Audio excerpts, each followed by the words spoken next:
Celestia dashed across the lobby, and up the staircase quickly, only to come to a screeching halt at the sight of her student.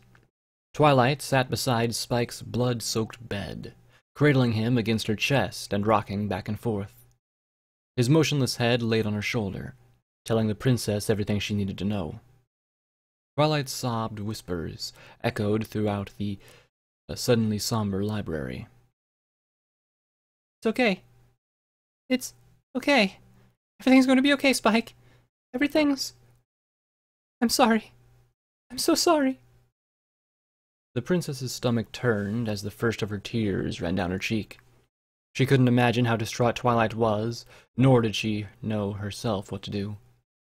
What words could be said to bring her any comfort? Making hardly a sound, Celestia walked up and sat beside the heartbroken unicorn, wrapping her in a gentle, reassuring hug.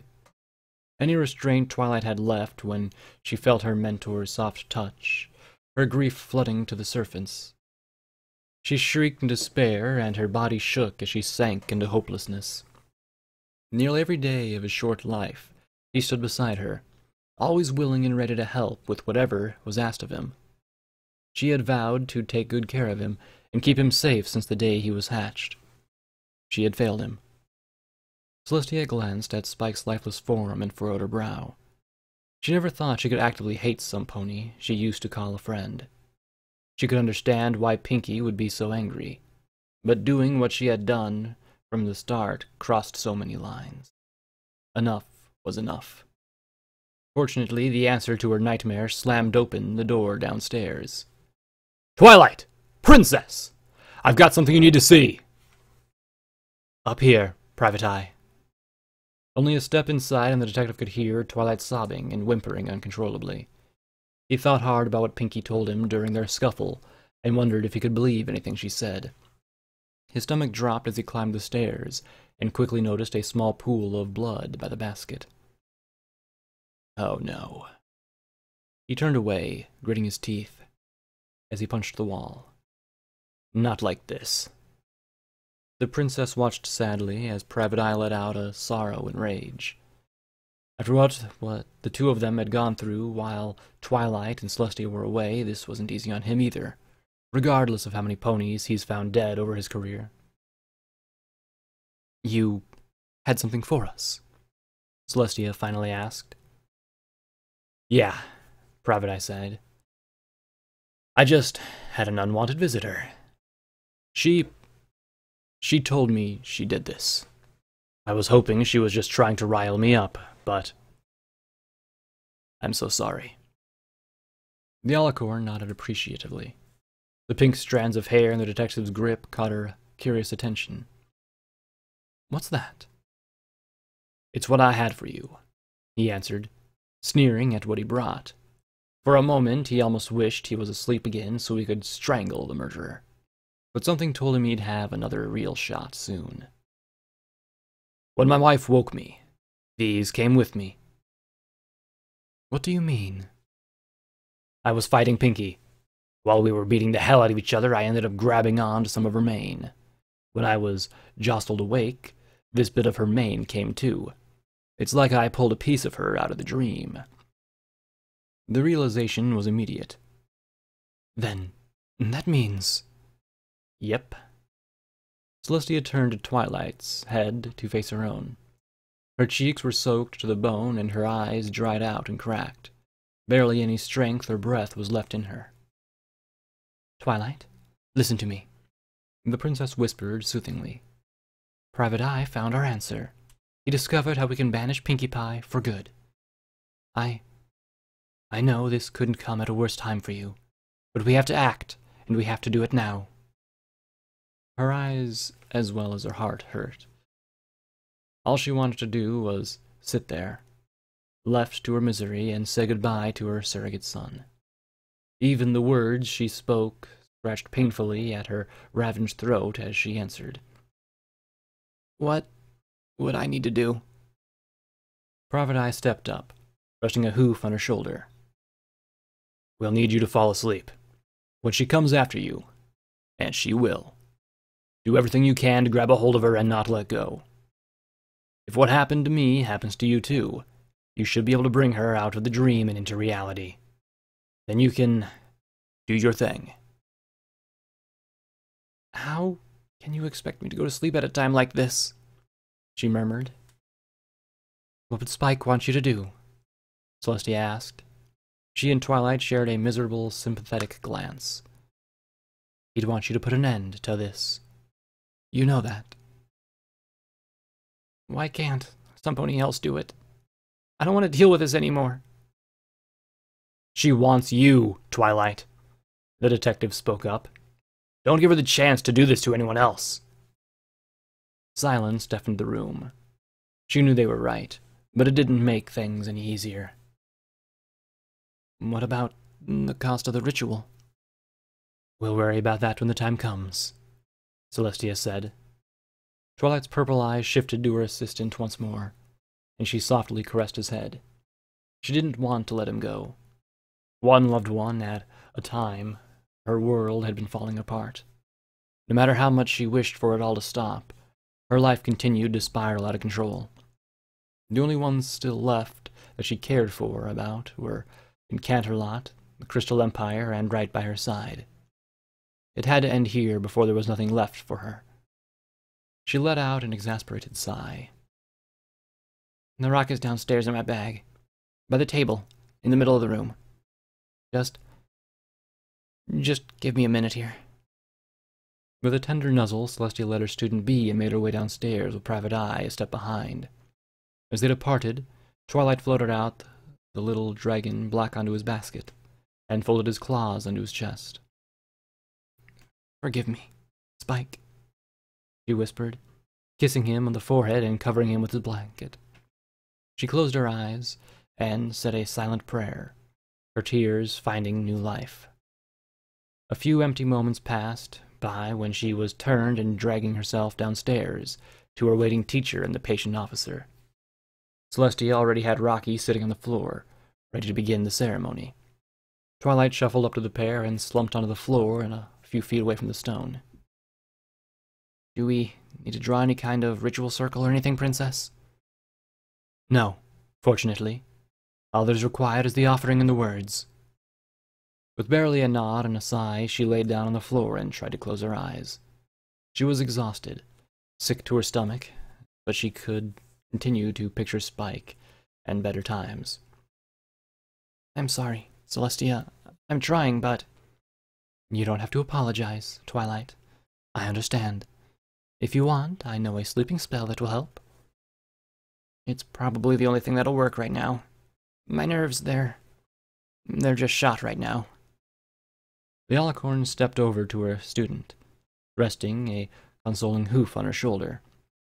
She needed to get Twilight to calm down, even just a little, if that was at all possible. Her mind was going a mile a minute. It may prove difficult for her to be in deep slumber needed to dream, spell or not. I know. Just try to relax as best you can. Even though I'll be watching over you, you still need to remain focused on the task at hoof. She's right, Private Eye added. Pinky's going to be coming at you pretty hard, and you'll need to act fast to grab a hold of her. If she happens to figure out what we're trying to do, she may not get another chance at this. But don't be afraid to fight her if you have to. I know she was your friend once, but that Pinkie Pie's gone. This one's a shadow of what she once was. Do you still remember the incantation, Twilight? Celestia asked, recalling the most important part of their efforts. Yeah, I do. Good. It is important to keep your mind clear for that as well. Once you begin, you must finish all the lines for it to work. The princess explained. If you speak different words or are interrupted, you'll have to start all over again. Once you bring Pinkie Pie into the real world, every second will count. Twilight stared at the crying face on the smooth rock, but could only see Pinkie's evil eyes looking back at her. Even if she had all the moral support in the world, it wouldn't have made doing what she was about to do any easier. Despite Celestia looking out for her, ready to bring her back to reality, what if she failed again? What if Pinkie does something too quick for the princess to react in time? The unicorn shut her eyes and took several slow, deep breaths. She couldn't afford to be afraid, but that didn't stop her stomach from twisting in knots. It took a few seconds, but Twilight finally managed to calm down as best she could. Her body had stopped quivering and her pulse had slowed. It wasn't ideal, but it would have to do. The enormous amount of stress and anguish over the course of the last few weeks had chipped away at her spirit significantly. With the rest of it torn apart just a few moments ago, it didn't take much for Twilight to begin to nod off. The princess's faint golden magic encircled her pupil's head as she slowly laid down on the floor, succumbing to mind-numbing exhaustion. As she drifted, Private Eye looked on with a worried look on his face. "Good luck, kid." Her purple eyes opened. Twilight quickly looked around and found herself still in her library, but Celestia and Private Eye had disappeared. In their place, however, were numerous balloons, streamers, party favors, and a cake on the table where her statue bust should have been. All right, she must have been dreaming. And with all the random decorations around the room, Pinkie couldn't be far— Surprise! Twilight jumped back in a heartbeat when the sick mare appeared before her, grinning in wicked delight.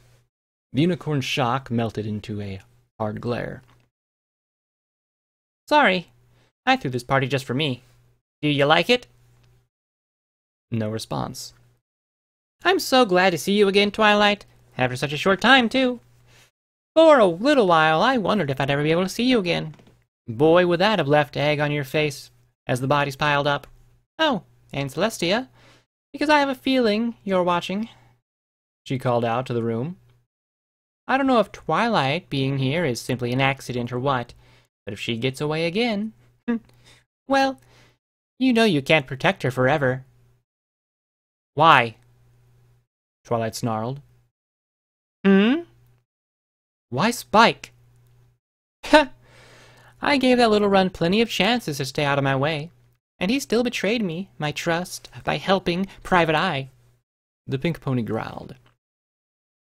"Betrayed your— You murdered your friends, and then you had the nerve to talk about trust?"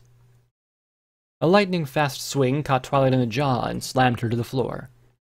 "You murdered me first! I trusted you all to listen to me before that tree came crashing down and you spat on my face. What, did you think I could never be serious about anything?" Pinkie grabbed hold of Twilight's mane as she finished her question, lifting her to her hooves and dragging her over to a nearby bookcase. The killer then snatched her by the head and violently smashed it into a row of books. Twilight, as several of the novels fell hard onto the ground, her vision blurred and spinning. Hopefully she didn't end up with a concussion in the waking world. We didn't mean to. You know that," Twilight wheezed. "And I'm still dead, so what difference does it make?" When the unicorn didn't respond, she received various kicks to the gut. "Come on, get up!" I don't want to fight you." "So, you're just going to give yourself to me the way I said you should have from the start? Oh, good. That makes things so much easier for me." Twilight hoisted herself to one knee, subtly grabbing on to one of the fallen books, and swinging Pinkie's foreleg out from under her. The hard edge would have snapped the limb if she still had bones. "I didn't say I wouldn't fight you, but even if I did, just lie down and die. I doubt that'd stop you. You had no reason to hurt any pony else in Appaloosa. They had nothing to do with what happened to you." "I still had a bone to pick with them," Pinkie said as she got back to her hooves. Twilight tossed away her weapon, and the two stared each other down. "So, what's it going to be? Are we going to dance, or are you going to run and hide just like Spike would?" Her laughter was what finally did it. Flying into a blind rage, Twilight tackled Pinkie to the floor, mauling her face with punch after punch. A trail of black bile began to leak from the Earth Pony's snout as the unicorn unleashed her powerful, bottled-up fury. "That's it, Twilight. Let it all out. Give me everything you've got," the maniac roared, eventually sinking into the floor. The room echoed with more mocking laughs. Twilight spun around, keeping her eyes peeled for anything unusual. Her enemy's escape only fueled her growing anger. She paused, mentally cursing herself for wasting a golden opportunity and letting her emotions get the better of her. She needed to remember that, above all, she had a job to do. As she took a quick, calming breath, an ear swiveled backwards, followed by a savage left hook that sent Pinky reeling. The carving knife she took from beside the cake, clanking loudly as it hit the wooden floor. You're losing your touch, Pinky. Or do you just not know how to deal with some pony who's expecting you? Baring her teeth, the killer mare lunged and bit down onto Twilight's neck, throwing her off balance. Ah! The wound took shape and bled as Celestia and Private Eye watched the unicorn struggle against her assailant. As much as the princess wanted to step in, so far she was holding her own. Hopefully she'd be able to keep it up. Pinky continued her brutal assault, slugging Twilight square in the jaw. The purple mare stumbled back and eventually dropped to her stomach. Ready to finish off her enemy, Pinky snatched up the knife and dove onto her friend. At the last second, Twilight spun out of the way, the knife carving into the floor. The bloodthirsty pink pony shot right back to her hooves and went to stab her adversary again, only for the unicorn to dodge out of the way once more. But she was quickly running out of room. Thankfully, the blade lodged itself into the wood, if only for a second, giving Twilight a chance to take one of the thicker books that had spilled onto the floor. With a forceful yank, the knife came free and Pinky jumped at the purple mare, anxious to deliver the final blow. But as the cold steel came racing down, Twilight spun the large tome in its path, halting Pinky's momentum. But not before the blade pierced straight through. The unstoppable force clashed with the immovable object, the two mares pouring everything they had into the fight. But it wasn't long before Pinky's Earth Pony's strength gave her the advantage. Little by little, the blade pushed through the hundreds of pages until the handle came together with the book's cover, halting the knife's advance. But Twilight refused to panic. As the pair had struggled for control, Pinky had begun to teeter. Despite putting nearly all of her weight behind the blade, choosing to lean hard with both front hooves on the handle, she had sacrificed balance to do so. While the tip of the knife wobbled dangerously in front of, and slowly crept towards, her lavender snout, Twilight summoned her strength and began to sway her forelegs back and forth, using her makeshift shield to further throw Pinky off balance. With the knife now only mere inches from her face, the unicorn finally got enough momentum to roll her attacker off of her, collapsing her onto the ground.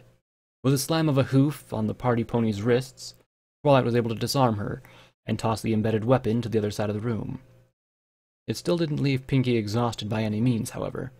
She got back to her hooves and helped Twilight back onto hers, only to hurl her into the table chest first, knocking what little wind she had left out of her. She didn't know how much longer she could keep this up. Pinky simply didn't tire. Twilight arched all over as she pulled herself up using the table. Only for a second did she notice the cake in front of her, parodying the desperate situation she was in, before her face was thrust into it from behind. Pinky laughed again as she held Twilight's head down on the sugary dish. I gotta admit, you've surprised me. This has been a lot more fun than I expected. The unicorn bucked and wrestled frantically, looking for an escape. Fortunately, she found one of Pinky's hind legs, and kicked it as hard as she could, bringing the Earth Pony's chin crashing down to the edge of the table. Twilight stumbled back and fell on her haunches, gasping for air, while Pinky eventually sat herself up, woozy and gripping her jaw tightly. She saw an opening. With Pinky's back to her, Twilight quickly pounced on top of the killer and wrapped her legs around her as tightly as she could. The two rolled on the ground as Pinky tried to get free, but in her dazed state, her efforts weren't as successful as she hoped. "There!" Celestia cried out in the real world. "She's got her!" Without a second's hesitation, the glow of her horn intensified. Just as Pinky was about to break away from Twilight's grip, the two faded away.